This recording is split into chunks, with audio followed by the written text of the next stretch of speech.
من فيض مولانا الغفور قرآن رب العالمين جاء لنا نبراس نور فيه السعادة واليقين أسمى المعاني في السطور نسمو بها دنيا ودين نلقى الشفاعة في النشور بدلائل النور المبين في حفظه تحلو الأمور ما خاب من يرجو المعين نلقى الشفاعة في النشور بدلائل النور المبين بدلائل النور المبين.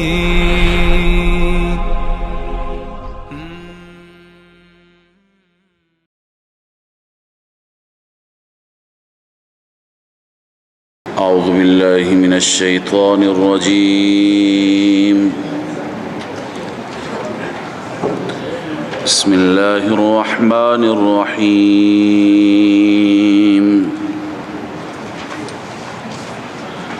مثلهم كمثل الذي استوقد نارا فلما أضاءت ما حوله ذهب الله بنورهم وتركهم في ظلمات لا يبصرون صم بكم عمي فهم لا يرجعون أو كصيب من السماء فيه ظلمات ورعد وبرق يجعلون أصابعهم في آذانهم من الصواعق حذر الموت والله محيط بالكافرين. صدق الله العظيم. اللهم صل على سيدنا وشفينا محمد وعلى آله وأصحابه أجمعين. سبحانك لا علم لنا إلا ما علمتنا.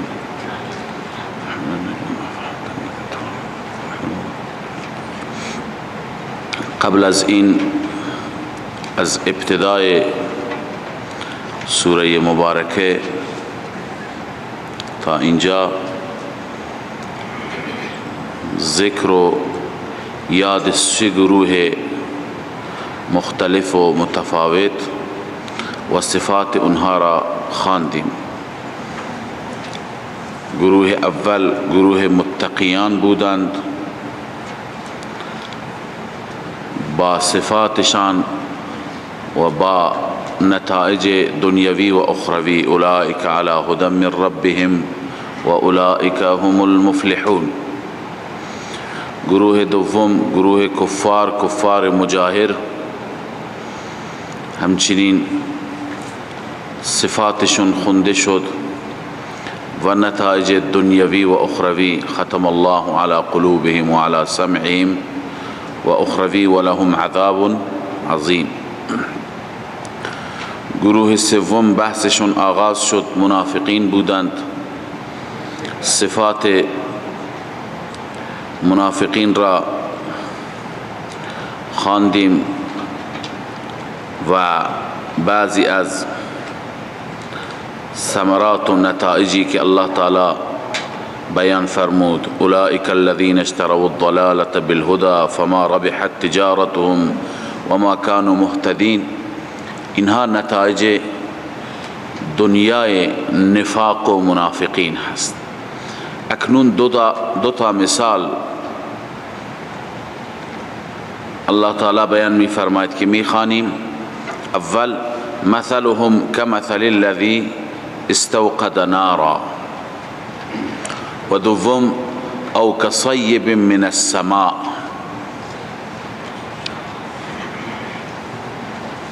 بر اساس گفته عامه مفسران این هر دو مثال مربوطند به منافقین و در این دو مثال حالت و وضعیت منافقین مثال زده شده به یک صورت و حالت محسوس. میدانید که مثال یک چیز مفهوم و معقول را به شکل محسوس در آوردن تا اینکه بیشتر مفهوم بشه، بیشتر فهمیده بشه، درک بشه، به این منظور انجام میگیرد. اوقع فی النفس هست، قابل درک هست. در قرآن مجید هم مثال زیاد می آید، بیان مثال ها زیاد آمده، لذا اینجا وضعیت منافقان را مثال دادن به حالت محسوس و مبصر که دیده میشه و مشاهده میشه. اما شیخ حسین علی رحمه الله می فرماید که دو تا مثال اولی مربوط به کفار هست و مثال دومی مربوط به منافقین هست. مثال اول مال کافرین هست، کفار مجاهر، و با صفات اونها بیشتر هم خوانی دارد، و مثال دوم مال منافقان است. به هر حال اولین مثال را می خوانیم بر اساس تفسیر مفسرین. اولا مثلهم كمثل الذي استوقد نارا، مثال آن منافقینی مثالشان در چی چیزی؟ در لاعلاج بودن مرض، در اینکه اینها قابل هدایت نیستند، خوب نمیشند. مثل اون کسی است که استوقد نارا، آتش روشن میکند، آتش روشن میکند و میخواهد که به وسیله آتش اطراف را روشن نگه دارد و اطراف را ببیند. الله میفرماید فلما اضاءت ما حوله، زمانی که اطرافش روشن می شود، ذهب الله بنورهم و ترکهم فی ظلمات لا یبصرون، خداوند از بین می برد نور آنها را، و ترکهم و می گذارد آنها را فی ظلمات لا یبصرون، در تاریکی هایی که نمی بینند. خب اکنون چطور این مثال منافقین هست؟ به این صورت که الذی استوقد نارا، کسی یا کسانی که آتشی را روشن می کنند. خب این در واقع به مثل چی می ماند؟ مثل این می ماند که منافقین زبانن و لسانن اقرار کردن اسلام را، با زبان گفتن ما مسلمان شدیم. خب همین که با زبان گفتن ما مسلمان شدیم، به ظاهر مسلمان شدند، این هم برایشون خالی از منافع نیست. مثل اون کسی میماند که آتشی افروخته میکند، آتشی را روشن میکنند. اما فلما اضاءت ما حوله، وقتی که اطراف روشن میشه، اطراف روشن میشه به چه معنا؟ به این معنا که فوائدی که از این اسلام ظاهریشون هست عائدشون میشه، فایده هایی که به دستشون میاد. مثلا چه فوائدی هست؟ فایده این هست اولا جان و مالشان محفوظ، کسی با اونها کار ندارد، کسی نسبت به اونها تعرض نمی کند. خب این که محفوظ هستند این خودش یک فایده ای هست، یک نوری هست و روشنی هست که میگیرند. دیگه این که گاهی غنایمی به دست می آید، منافعی حاصل میشه، هم اونها بی نصیب نمی مانند. پس این مثال همون کسی هست که از آتش مقدار استفاده می کند، بهره می گیرد و اطرافش را می بیند. اما وقتی که روشن میشه اطرافش، ذهب الله بنورهم، خداوند نور را از بین میبرد. نور را از بین میبرد یعنی چه؟ یعنی نفاقشون را خداوند ظاهر میکند، اونها را برملا میکند. وقتی که نفاقشون ظاهر بشه، برملا بشه، همه دسیسه ها و نقشه هایشون بر آب میشه. پس این مثال کسی هست که ذهب الله بنورهم، خداوند نورشان را میبرد. خب ببینید فلما اضاءت فرمود، یکی هست ضیاء و یکی هست نور. ضیاء نسبت به نور روشنتر است. خورشید را خداوند عزوجل متصف فرموده در قرآن که ضیاء دارد، و ماه را چی؟ جعل الشمس ضیاء والقمر نورا. خورشید چون که درخشندگی و روشنی زیادی دارد، لذا اونجا ضیاء بکار برده شده. ماه که نورش مستفاد و گرفته شده از چی؟ از خورشید، اونجا تعبیر نور بکار برد.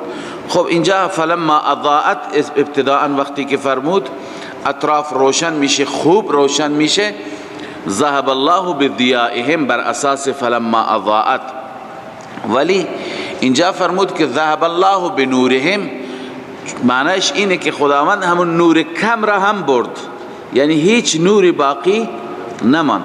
اگر می فرمود ذهب الله بضیائهم، شاید مفهوم مخالف این میشد که خداوند اون نور زیاد را از بین برد، نور اندکی برایشون باقی ماند، بازم خالی از منفعت و خالی از فایده نیست.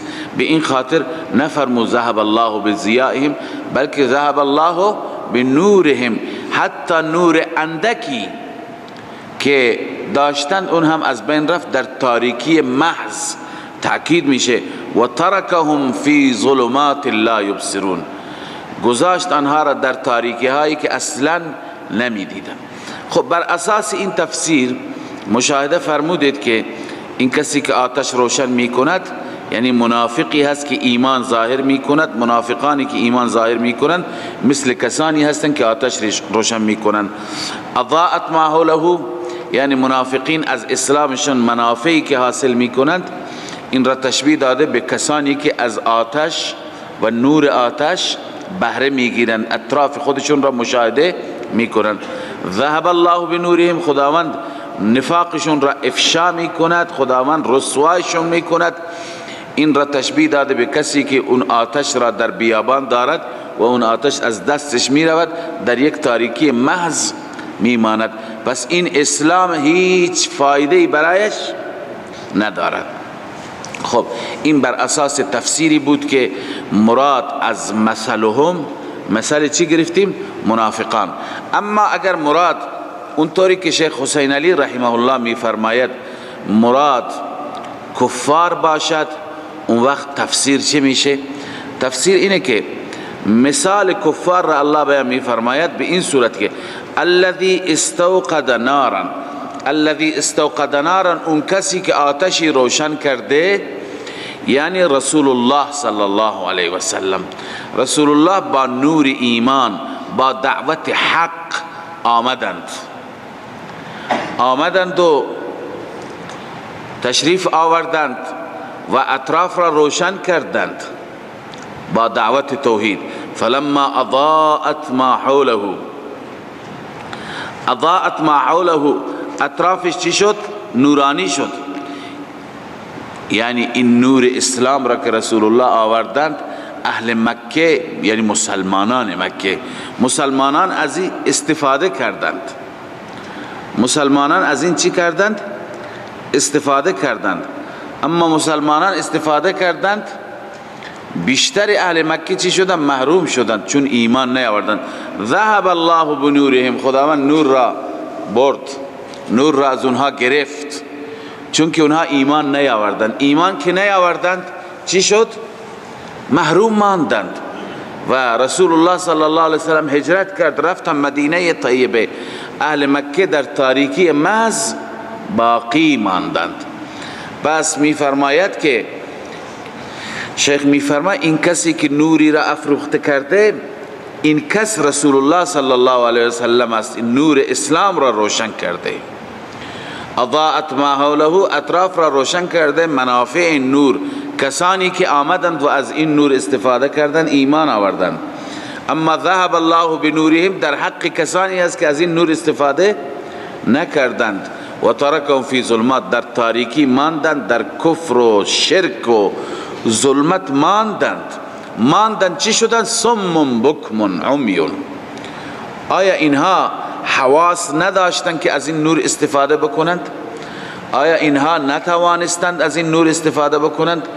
چشم نداشتند ببینند حق را، گوش نداشتند که حق را بشنوند، و زبان نداشتند که حق را بگویند و به حق اقرار کنند؟ الله تعالی می فرماید داشتند اما بهره نگرفتند، استفاده نکردند، گویی نداشتند. پس صم بکم عمیون عینا هم معنای چی هست؟ ختم الله علی قلوبهم و علی سمعهم و علی ابصارهم. الله می فرماید صم بکم، آنها ناشنوا بودند، بکم لال بودند، عمیون نابینا بودند. فهم نابینا هستند، ناشنوا هستند، لال هستند. فهم لا یرجعون، آنها رجوع نمی کنند، بر نمی گردند. بنویسید من الکفر الی الایمان، از کفر به ایمان بر نمی گردند. ببینید اینجا علامه نصفی بر صم بکم عمیون همین عبارتی که مطلب را قبلا عرض کردم نوشتند که این حواسشان کار میکرد، اما وقتی که اینها به کار نبردند گویی این حواس از کار افتاده بود. کانت حواسهم سلیمه، حواس اونها چی بود؟ سالم بود. چشم سالم، گوش سالم و زبان سالم. ولكن لما صدوا عن الاصاغة الى الحق، اما لما صدوا، وقتی که باز داشته شدند از شنیدن حق، الى الاصاغة الى الحق، گوش کردن به حق. صدوا عن الاصاغة الى الحق مسامعهم، بستند گوشهایشون را، یعنی نگذاشتند حق بشنود. و ابوا ان ينطقوا به السنتهم، و انکار کردند به اینکه السنهشان حق بگوید، یعنی حق نگفتند و اقرار به حق نکردند. و ان ينظروا او يبصروا بعيونهم، و همچنین انکار کردند اینکه نگاه بکنند، تماشا بکنند یا ببینند با چشمانشان، یعنی از چشم کار نگرفتند، از گوش کار نگرفتند، از زبان در اعتراف حق کار نگرفتند. جعلوا كأنما ایفت مشاعرهم، اینها گشتن گویا آفت زده شده به حواس اونها، حواسشون آفت زده هست. ایفت مشاعرهم، این مشاعرشان، حواسشان گویا چی شده؟ آفت زده شده، مدارک.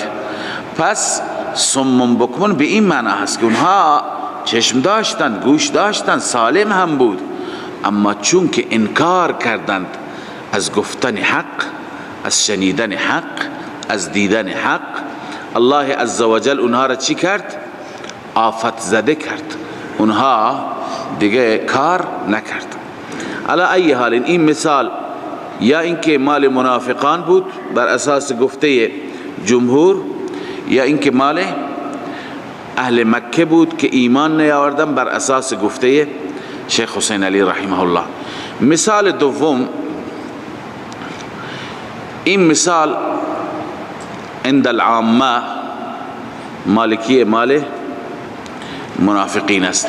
او کصیب من السماء، اگر به قول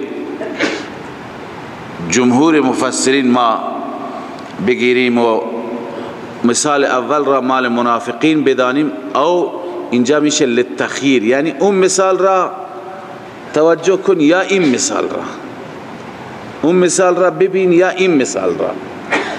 اما اگر بر اساس نظر شیخ حسین علی رحمه الله اون مثال اول بگیم مثال کفار است، اینجا اول تنویع هست، یعنی نوع دیگر، مثال دیگر از نوع دیگر. یعنی اون مثال مال کفار بود، این نوع دیگر مثال است مال چیه؟ منافقین هست. او کصیب من السماء، یا مثالشان مثل صیب هست. صیب ابر را میگند، باران را میگند، اما اینجا مضاف مقدر است. ذو صیب هست، ذوی صیب هست، کذوی صیب یا اصحاب صیب. انسان هایی که صاحبان چی باشند؟ باران باشند یا ابر باشند، خدا بهشون باران و ابر داده. من السماء، از آسمان. آسمان کل ما علاک فهو سماء، یا اینکه مراد ابر هست. ابر درسته خود آسمان نیست، ولی انسان عموم مردم فکر میکنند که آسمان است، یا هر چیزی که بالا باشد آسمان است. بهرحال فیه ظلمات و رعد و برق. اول ترجمه آیه، وقتی که باران میاد از بالا، در اون ابر میبینیم ظلمات، تاریکی هست، رعد و برق هست. ابر که ما معمولا ابر سیاه جلوی خورشید را میگیرد، نور کم میشه و یک مقداری هوا تاریک میشه. رعد و برق هم بسیار خطرناک. خب شما در این حالت تصور بکنید که همه جا تاریک شده، همه جا تاریک شده، افرادی هستند زیر این باران و این رعد و برق شدید قرار گرفتن. اینها چیکار میکنند؟ یجعلون اصابعهم فی آذانهم، قرار میدهند دستانشان را، انگشتانشان را، فی آذانهم، در گوشهایشان، من الصواعق، ای من اجل الصواعق، بخاطر چی؟ صاعقه شدید، صدای مهیب، حذر الموت، از بیم مرگ میترسه که وقتی صاعقه به من نخورد و از بین نروم. خب عنایت بفرمایید، این مثال منافقان است. مثال منافقان است. صیب من السماء، ابری که از آسمان است، بارانی که از آسمان داره میاد، که ایمان و قرآن. بارانی که از بالا میاد چیه؟ ایمان و قرآن. فیه ظلمات و رعد و برق، در احکامی که در این قرآن هستند ظلمات، وعید هست. ظلمات تاریکی ها یعنی چه؟ وعید، تخاویف. و رعد و برق و شدائد و تکالیف. ببینید اعمالی که خداوند دستور داده بعضی ها سخته، مثلا جهاد بکنید، مالتون را و جانتون را تقدیم بکنید، کشته بشید، سخت هست یا نیست؟ برای بالخصوص منافقی که ایمان و اعتقادی ندارد. مؤمنی که میگه جانم را میدم، بهشت را میخرم، ان الله اشترى من المؤمنین انفسهم و اموالهم بان لهم الجنه. اون کسی که این اعتقاد را دارد برایش آسانه، اما اون کسی که باور ندارد و فکر میکند اول و آخر همین زندگیه، برای او چی هست؟ سخته.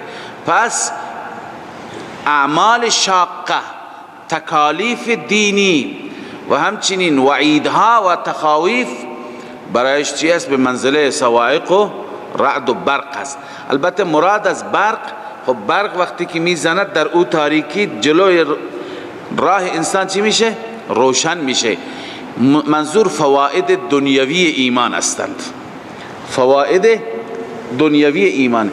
یک منافقی که ایمان میآورد در دنیا بی بهره و بی فایده نمیماند. فایدهش چیه؟ فایدهش اینه که حداقل جان و مالش محفوظ، قبلا عرض کردم، از غنائم بی بهره نیست، سهمش و نصیبش برایش در نظر گرفته میشه. پس بعضی از احکام و بعضی از منافع دینی و اسلامی بهش میرسد.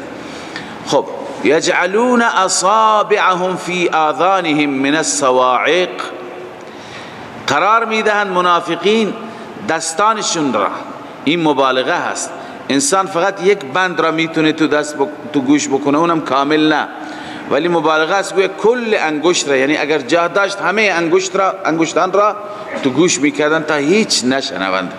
فی آذانهم من الصواعق، به خاطر چی؟ به خاطر این صاعقه و صدای مهیب، یعنی وعیدهای قرآن و تخاویف قرآن یا تکالیف شرعی. لذا زیر صواعق هم می‌نویسید تکالیف شرعی و وعید. حذر الموت، حذر الموت مفعول له یجعلون هست، یجعلون حذر الموت، دستهای خودشون رو در گوش قرار میدادن، از به خاطر چی؟ به خاطر بیم مرگ. مرگ چی بود برای اونها؟ مرگ ایمان بود، یعنی میترسیدن که یه وقتی در ما اثر نکند و ایمان نیاورند، ایمان برایشون مرگ بود. لذا الله میفرماید که مثال منافقان مثل این کسی هست که در چنین موقعیتی قرار گرفته. اما خب ادامهش را میخوانیم. اما ترجمه او کصیب، یعنی او مثلهم یعنی مثال اونها، کصیب مثل چی هست؟ مثلهم را پایینش بنویسید. او کصیب، یا مثال منافقان مثل ابری هست یا مثل بارانی هست، من السماء، از آسمان، یعنی مثل بارانی هست که از ابر میبارد یا از آسمان میآید. فیه ظلمات و رعد و برق، در آن باران تاریکی هست، رعد، برق، بنویسید شدائد و تکالیف و وعیدها. برق پایینش بنویسید فواید دنیاوی مثل ارز کنم غنائم. یجعلون اصابعهم فی آذانهم، قرار میدهند انگشتان خودشان را در گوشها. اون کسی که در چنین موقعیتی قرار گرفته انگشت را قرار میدهد به خاطر چی؟ من الصواعق، از آزار صواعق، یعنی صدای شدید رعد و برق. اما اینها منافقین چرا دست به گوش بودند؟ اینجا علامه قرطبی میگوید جعلوا اصابعهم فی آذانهم لئلا یسمعوا القرآن، دستها را در گوشها قرار داده بودند که قرآن را نشنوند. فیؤمنوا به، چون که اگر بشنوند و ایمان بیاورند به قرآن و به محمد صلی الله علیه وسلم، اون وقت به محمد صلی الله علیه وسلم ایمان بیاورند، و ذالک عندهم کفر، اون وقت این میشه کفر، یعنی از دین شرکی خارج شدن را چی میگفتند؟ کفر. والکفر موت، پس موت همون کفر را میگویند به زعم خودشان، بر اساس عقیده باطل خودشان. موت یعنی چه؟ کفر. قرطبی. خب الله می فرماید یکاد البرق یخطف ابصارهم، نزدیک هست که والله محیط بالکافرین، الله تعالی احاطه فرموده چنین کافرین را، یعنی از هر طرف اونها در تیررس عذاب خدا هستند. یکاد البرق یخطف ابصارهم، نزدیک هست که برق برو باید چشمانشون را، برق چشمانشون را برو باید. ببین رو بودن، مفسرین میگن یعنی چشمانشون از بین بره، بینایی خودشون رو از بین از دست بدن. اما شیخ حسین علی میفرماید که رو بودن به معنی اینه که چشمانشون خیره و حیران بماند، چشمانشون خیره و حیران بماند، خوب دید داشته نباشند، چون در چنین مواقع انسان خوب نمی بیند. لذا اینها هم نگاه میکنن به سوی اسلام و قرآن و دعوت رسول الله، اما خوب مشاهده نمی کنند. كلما اضاء لهم مشوا فيه واذا اظلم عليهم قاموا. الله میفرماید هرگاه که روشن میشه برای اونها، یعنی طریق و راه روشن میشه، مشوا فیه، در آن میروند. اما وقتی که اظلم، خاموش میشه، چون برق برای یک لحظه و یک ثانیه است، روشن میکنه مسیر را، بعد خاموش میشه. وقتی که اظلم علیهم، تاریک میکند بر آنها، قاموا، دوباره میستن وقتی که برق تمام میشه. ببین این مثال چی هست؟ مثال این هست، نوشتن کلما اصاب المنافقین من عز الاسلام، هرگاه منافقین از عزت اسلام مشاهده میکنن، به اونها چیزی میرسد، اطمئنوا الیه، مطمئن میشوند، خوشحال میشوند.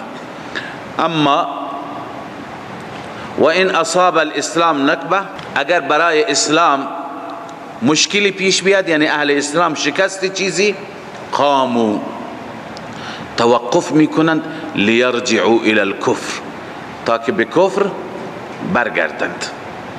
تفسیر ابن کثیر. بس ببینید کلما اضاء لهم مشوا فیه معنیش اینه و اذا اظلم علیهم قاموا، یعنی هرگاه که برای اونها چی باشد، برای اونها مجدهی باشد، غنیمتی باشد، خیری باشد، راحتی باشد، دوان مسلمانند. اما وقتی که سختی باشد، مثل رفتن به عمره و حدیبیه، رفتن به تبوک، اینجا دیگه قاموا، می ایستند. برای خیبر میگن که ما را هم ببرید، چرا ما را نمیبرید؟ این گونه هستند.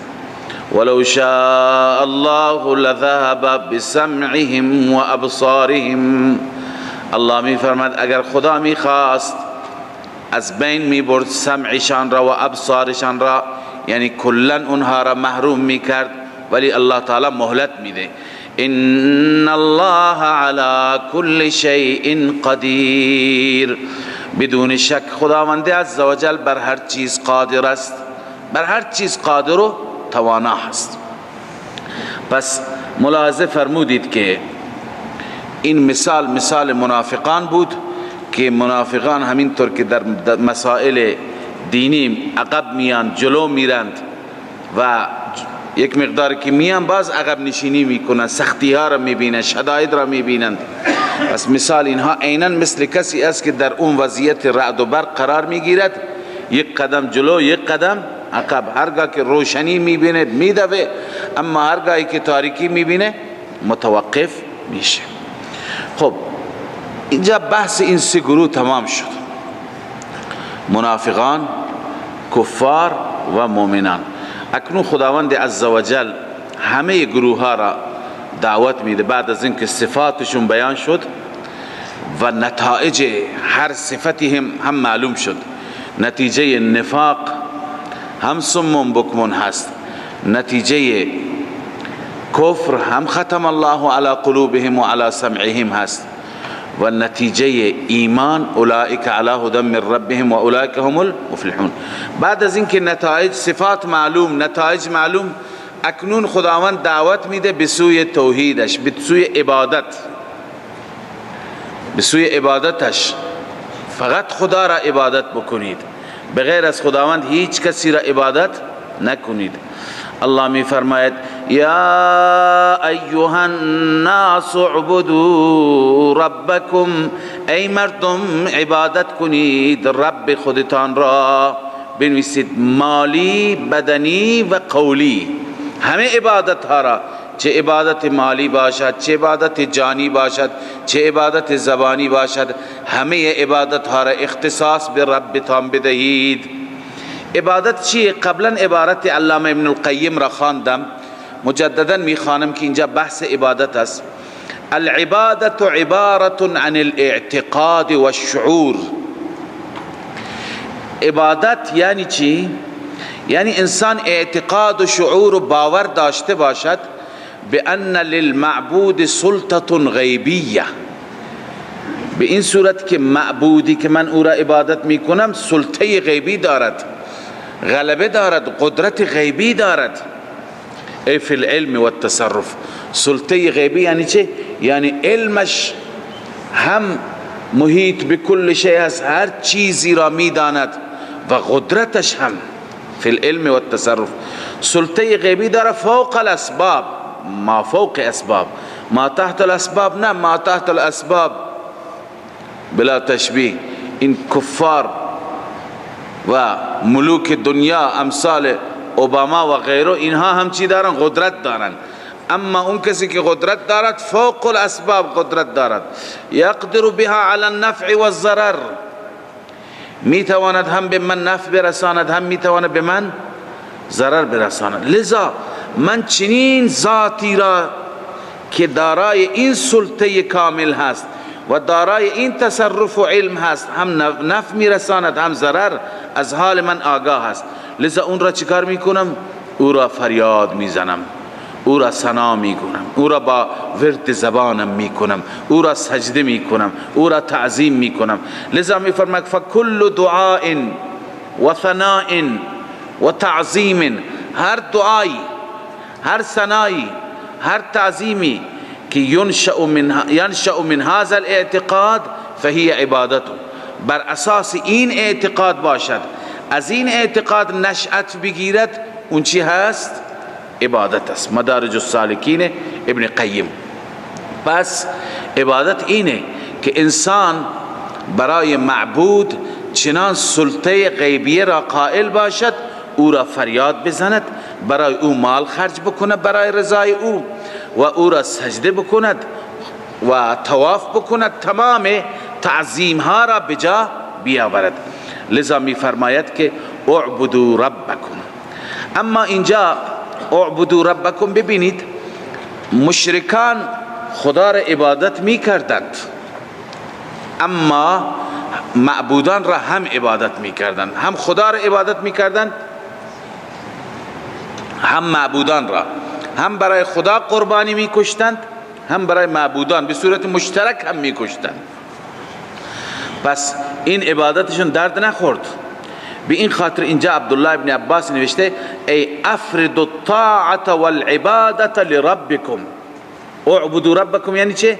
افردوا الطاعت والعبادت لربکم دون سائر خلقه، دون سائر خلقه، یعنی طاعت و عبادت را برای ربتان انجام بدهید، برای مخلوقات دیگه نه.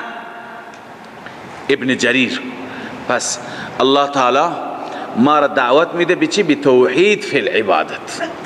اعبدوا ربکم ای افرد الطاعت والعبادت لربکم.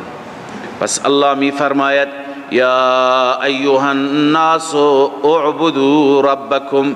اینجاست که ما اعبدوا را ترجمه میکنیم فقط ربتان را عبادت کنید، عبادت کنید فقط ربتان را. اکنون دلائل عقلی بر این که فقط او را عبادت. ببینید این قدرت ها، این تصرفات اگر برای هستی دیگری هست او لایق عبادت است، اما وقتی که این کارها و این تصرفات اختصاص به خدا دارد، پس عبادت هم اختصاص به خدا دارد. الذي خلقكم والذین من قبلكم، همان ربی که شما را آفرید، والذین من قبلكم، و همچنین کسانی که قبل از شما بودند اونها را آفرید شما را، لعلكم تتقون. فایده توحید، شما عبادت کنید ربتان را، لعلكم تتقون، که شاید شما تقوا را حاصل بکنید، متقی بشوید. تتقون الشرک والکفر. ببینید قبلا هم عرض کردم الذی خلقکم، شما را آفرید، والذین من قبلکم، بقیه مفسران میگن پدران شما را، اون پدرانی که وجود شما به ظاهر از اونهاست. اما شیخ حسین علی میفرماید نه، والذین من قبلکم منظور اینه که اون افرادی که قبل از شما بودند و امروز چه اولیاء چه انبیاء، و امروز شما اونها را به عنوان معبود انتخاب کردید اونها را هم خدا آفرید، اونها را هم خدا آفرید. لا یخلقون شیئا و هم یخلقون. از این آیه استدلال میگیرند که اون معبودان شما خودشون خالق نیستند، چیزی که نیافریدند، بلکه و هم یخلقون، خودشون مخلوقند. وقتی که مخلوق باشه پس در وجود و در خلق احتیاج به خدا دارد. اونی که محتاج خداست چگونه میتواند احتیاج دیگران را برآورده بسازد؟ پس والذین من قبلکم، اون معبودانی که قبل از شما بودند و شما اونها را امروز به عنوان چی؟ معبودیت گرفتید، اونها را عبادت نکنید، اونها را خدا آفریده، خودشون محتاج خدا هستند. خب این دو تا دلیل بود، دلیل عقلی اول الذی خلقکم و دوم والذین من قبلکم. الذی جعل لكم الارض، این دلیل سوم هست. اینها همه دلایل عقلی آفاقی هستند. اول انفسی بود، اینها آفاقی هستند. الله می فرماید الذی جعل لكم الارض فراشا، الله عز وجل آن ذاتی است که قرار داد برای شما زمین را فرش. زمین را خداوند فرش قرار داد. آیا کسی دیگه میتونه این کار را بکند؟ والسماء بناء، و آسمان را الله سقف قرار داد، خیمه قرار داد. و انزل من السماء ماء، و نازل فرمود از آسمان آب. فاخرج به من الثمرات رزقا لكم، پس بیرون کرد به وسیله اون آب الثمرات، انواع میوه ها از زمین، که رزقا لكم، به خاطر رزق، لاجل الرزق برای شما، به خاطر رزق برای شما خداوند انواع میوه ها را به عنوان رزق. پس خدایی که این همه لطف به شما دارد، این همه نعمت و احسان به شما دارد، فلا تجعلوا لله اندادا، شما با این خدا شریک نگیرید، برای این خدا دیگران را شریک قرار ندهید. فای فصیحه هست، یعنی اذا کان الامر كذلك، وقتی که مسئله چنین هست، فلا تجعلوا لله اندادا، شما برای خدا شریک قرار ندهید، در حالی که و انتم تعلمون، شما هم میدانید. چرا میدانید؟ علامه نصفی اینجا نوشته و انتم تعلمون انها لا تخلق شیئا ولا ترزق، شما هم میدانید که این آلهه باطله نه خالق چیزی هستند نه رازق. انها لا تخلق شیئا ولا ترزق والله الخالق الرازق، شما میدانید که خالق و رازق فقط خداست. پس اون ذاتی که خالق است، رازق است، تصرفات دارد، اختیارات دارد، اون ذات را پرستش بکنید. چرا غیر اون را چی میکنید؟ فریاد میزنید. لذا الله می فرماید فلا تجعلوا لله اندادا، شما قرار ندهید برای الله شرکایی در عبادت. انداد یعنی چه؟ شرکایی در عبادت. و انتم تعلمون، در حالی که شما میدانید که دیگران هیچ کار هستند، نمیتوانند خالق باشند، نمیتوانند رازق باشند. و این کنتم فی ریب مما نزلنا علی عبدنا، این پاسخ شبهه‌ای هست و جواب شبهه‌ای هست. اون شبهه اینه که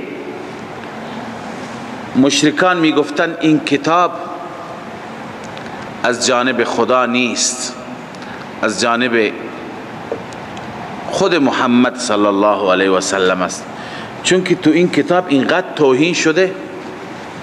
توهین شده به خدایان ما را مثال حقیر و بی ارزش برایشون بیان شده، مثال مگس و پشه. خدا اینطور توهین نمی کند اولیاءش را، دوستانش را. این از جانب خود محمد هست، لذا شک داشتند که این کتاب از جانب خدا باشد. لذا و این کنتم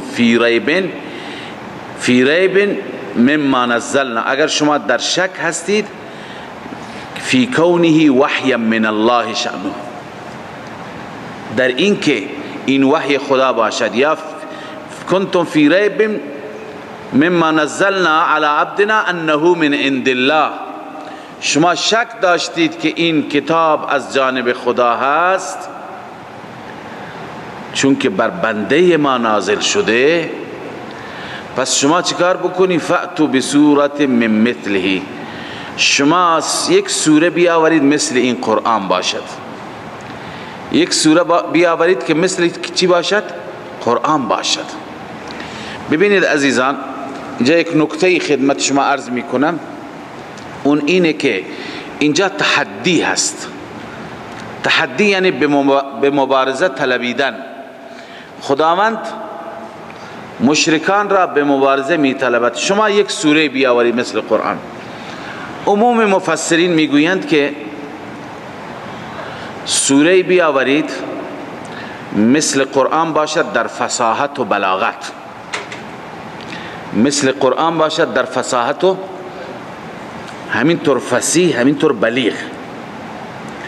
ولی محققین، بسیاری از محققین معاصر مثل شیخ مولانا حسین علی رحمه الله، مولانا عبیدالله سندی و بعضی دیگر از مفسران میفرمایند که این تحدی هرگز در فصاحت و بلاغت نیست، چون که تنها این دعوت به مبارزه برای عرب ها نیست، برای تمام دشمنان قرآن است.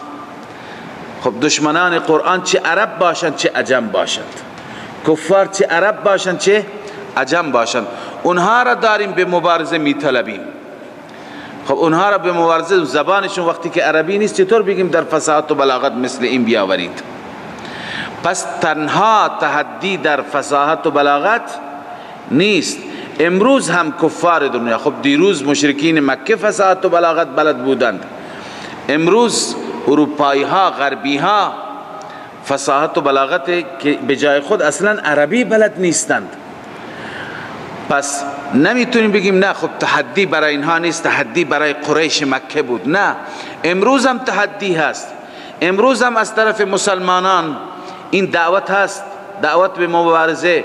کتابی بیاورید، سوره‌ای بیاورید که مثل قرآن باشد. مثل قرآن پس در چی باشد؟ در چند چیز. این خیلی مهم است.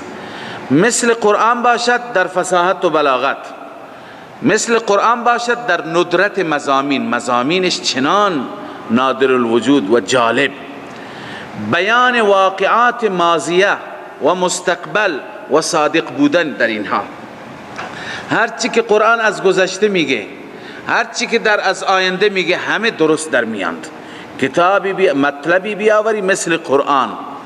ببینید حتی از ماضی، از سیدنا عیسی علیه السلام خود مسیحیان خبر ندارن که چی شد آخر. و ما قتلوه و ما صلبوه ولكن شبه لهم. قرآن آمد و گفت حقیقت چی بود و چی شد. پس از احوال ماضیه هم چی؟ قرآن دقیق بیان میکنند. درباره مستقبل هم هرچی قرآن میگه دقیق بیان میکند. و همچنین از نظر تأثیر امثال و مواعظش، کتابی بیاورید که مثلهایش مثل این زیبا جالب، مواعظش، جامعیت دلائل و براهینش، دلائلش چنان جامع باشد، براهینش چنان داره. و همچنین در معقولیت مثل قرآن باشه. قرآن تمام دستوراتش مطابق عقل است. مثل قرآن بیاورید که در همه مطالب، در فصاحت، در بلاغت، در اینکه واقعاتش دقیق هستند، چه واقعات ماضی چه آنچه که از مستقبل میگوید، در اینکه مواعظش و امثالش چه تأثیر عجیبی دارد، چقدر جامع هست، چقدر معقول هست. خب این کتابی که از جانب محمد هست با این اوصاف، شما هم بیاورید کتابی که مثل این شرایط را داشته باشد، این اوصاف را داشته باشد. محمدی صلی الله علیه و سلم که نبی امی بود، به مکتب نرفته بود و درس نخوانده بود، کتاب چنان جالب، چنان جامع، چنان معقول، چنان زیبا، با همه این ویژگی ها و ویژگی های دیگری که گفته نشد آورده با خودش، شما هم بیاورید کتابی. پس تحدی فقط در یک مورد نیست بلکه در تمام مورد و در تمام محاسن قرآن هست. پس اعجاز قرآنی فقط در فصاحت و بلاغت نیست، فصاحت و بلاغت هم در رأس اعجاز قرار دارد، اما اعجاز قرآنی فقط در فصاحت و بلاغت نیست، در امثالش هست، در مواعظش هست. واقعا مواعظ قرآن دل انسان را تکان میدهد. لذا الله می فرماید و این کنتم فی ریب مما نزلنا، اگر شما شک دارید از آنچه که ما نازل کردیم علی عبدنا، بر بنده خودمان. این اضافت تشریفی هست، عبدیت را خداوند به خودش نسبت میده. علی عبدنا، بر بنده ما. بنده ما چقدر شرف بزرگی هست. فأتو بسورة من مثله، بیاورید سوره من مثله، مثل قرآن باشد در همه مطالب. ودعو شهداکم، شما که نمی توانید بزرگانتون را هم بخوانید برای کمکتون. ودعو شهداکم من دون الله، بخوانید شهدات را، معبودانتان را، اکابرتان را. والمراد من الشهداء اکابرهم او من یوافقهم فی انکار محمد صلی الله علیه وسلم. تفسیر کبیر گفته مراد از شهدا چی است؟ اکابرشان، بزرگانشان، یا هر کسی که در انکار رسول الله با شما هم فکره. یعنی تمام شما کفار دنیا جمع بشید، تمام کسانی که محمد رسول الله را قبول ندارید همه بیاورید، همه با هم متحد بشید. چنین کتابی.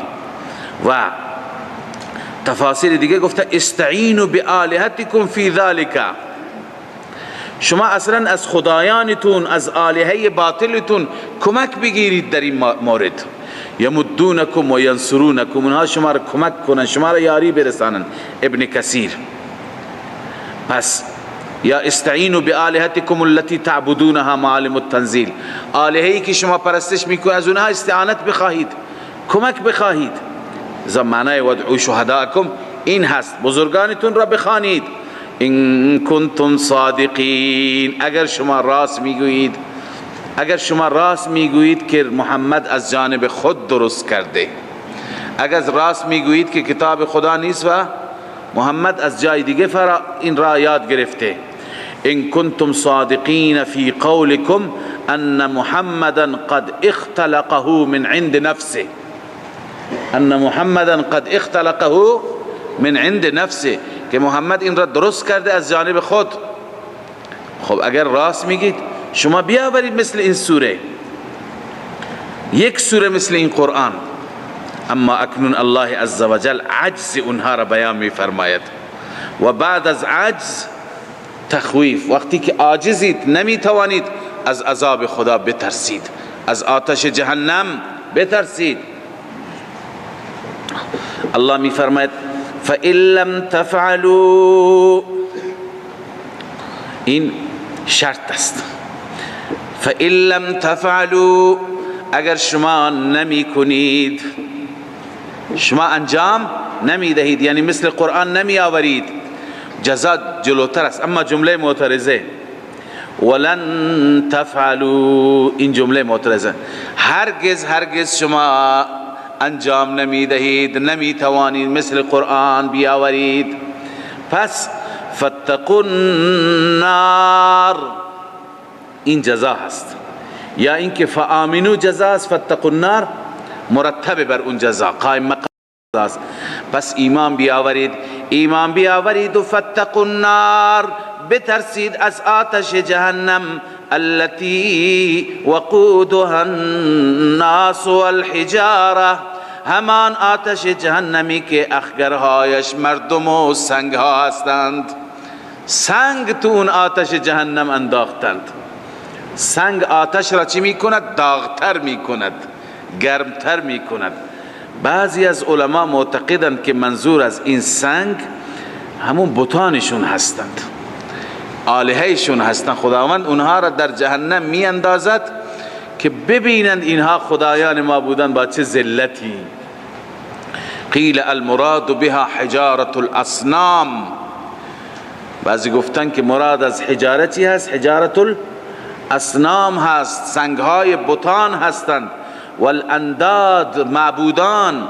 التي كانت تعبد من دون الله. ابن کثیر التي كانت تعبد من دون الله، اصنام و اندادی که من دون الله عبادت می شدند. لذا الله می فرماید فاتقوا النار التي وقودها الناس والحجاره، بترسید از آتش، آن آتشی که وقودها، روشنی اون آتش، اخگر اون آتش، زغال اون آتش، الناس مردم هستند، یعنی مشرکین و کفار هستند، والحجاره و سنگ ها هستند، یعنی بتان شما، آلیه شما. اعدت للکافرین، اون آماده شده، مهیا شده برای کافرین، مستحقین نار برای کافرین. اصل آتش جای کافرین است، انشاءالله جای مؤمنین نیست، مگر مؤمنی که کوتاهی کرده بره شستشو بشه و پاک بشه. فلسفه اصلی نار برای کیه؟ برای کافرین است. صدق الله مولانا العظیم. من فيض مولانا الغفور قرآن رب العالمين، جاء لنا نبراس نور فيه السعادة واليقين، أسمى المعاني في السطور، نسمو بها دنيا ودين، نلقى الشفاعة في النشور بدلائل النور المبين، في حفظه تحلو الأمور، ما خاب من يرجو المعين، نلقى الشفاعة في النشور بدلائل النور المبين، بدلائل النور